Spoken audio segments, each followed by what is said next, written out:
Hello everyone.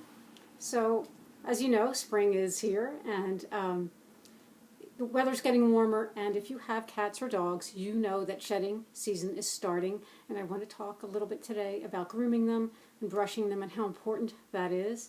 So I have a cat and I do brush her pretty much every day of the year, but when shedding season comes, I'll do that a little more. I'll brush her a couple of times a day. And, I know a lot of people say, well, my dog or cat does not like to be brushed. So I want to talk about that first, because when I first got my cat, she was an adult when she came to me, and the home that she came from, they didn't pay a lot of attention to her, and she had never been brushed, and she did not like it. But what I would do is just when I could, just do a little at a time. I mean, really, even if it was a few seconds at a time, and then gradually a little longer and a little longer, and I taught her how to relax. Now she loves getting brushed, and it's no problem for me to do it a couple of times a day. So what I want to do is show you the brush I use, because I do not use a pet brush, but I had bought this. Now she's been with me 7 years, and I bought this brush about 7 years ago, and it's a boar bristle brush. It's for human hair. This was a Conair brush, but that doesn't matter. And I just like that it had the natural bristles. And I recently did pick up another one, and I think this one actually is a mix of boar and nylon, because I could tell by the texture it feels differently. Now, if you're having problems and your animal doesn't like to be brushed, you want to really pay attention as to how you are brushing your animal. So, I've seen people go really hard and fast. That is not going to work. You would do it the way you want to be brushed, and you can even just practice on your arm.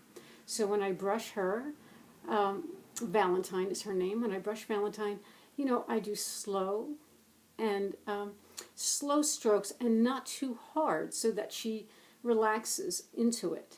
And in fact, if you're having a little trouble getting your animal to relax, remember that word. It works so well. And I'll just say, relax, relax. Sometimes you have to repeat a few times. She knows what that means. And it really works. So she does calm down. She enjoys being brushed slow, like I said, and, in a rhythm that's very soothing and comfortable. Now, when you're having this with your animal, if you're able to get to that point where you can brush them for, even if it's just 10 minutes or so at a time, it's a great time to bond. Now, some of you know that I am an animal communicator, and so a few of the things I want to tell you is that when you're talking or dealing with animals, they are very positive. Now, I know I've mentioned this before. So when you talk to them, you want to instill a lot of positive information. So what I do when I brush Valentine is, I'll say a lot of nice things to her. I will tell her that, I always tell her she's healthy. Oh, you're such a very healthy girl, and you're flexible, and you're strong, and you're young, and things that I know would build her up and make her feel good to hear, just like they would us. Those things would make us feel good to hear. Now, if you were having any little behavioral issues, so for example, when I had first gotten her, she was very aggressive, and it took me a while, a few years really, to teach her to be gentle. And when I brush her, when I talk to her, that's what I tell her. You're so gentle. I'm so very proud of you. You're a gentle girl. So when they understand that positive talk, and as you repeat it to them over and over again, it will help change their behavior. As I had stated before in a video about animal communication, they know what we're saying. It's important to say it in a positive way, and it's important to say it many times, but they understand so much more than you think they do. So as I tell her she's gentle, she has become so much more gentle. She's a sweet girl now. Some of the other things, I tell her, you can really just come up with whatever you like. I do tell her she's beautiful, because she is.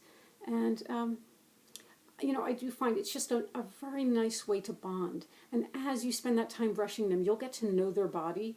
you'll get to know where they like to be brushed and where they don't. And of course, you will respect that. You don't have to, you don't want to dominate.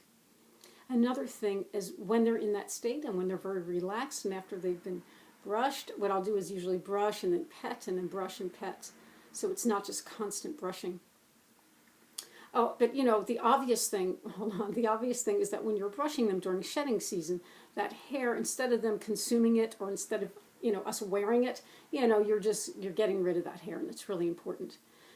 But as I was going to say, when they're in that relaxed state and after a while when you've built up to that, another really nice thing to do for your animals, cats or dogs, is to gently rub their ears.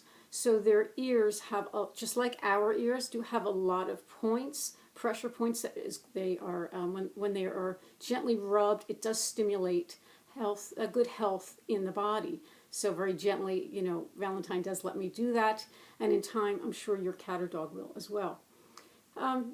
Very similarly, when you brush the animal, it also is stimulating their immune system and their lymph system. It's very good and very healing for them. And also, of course, it helps the hygiene.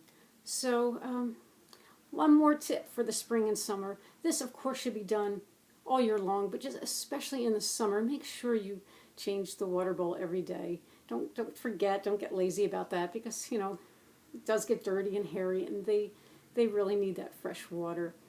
So, take good care of your animals, because let me tell you, they love you. They love you more than you realize. So thank you all for watching. Have a wonderful spring and enjoy your animals. Bye.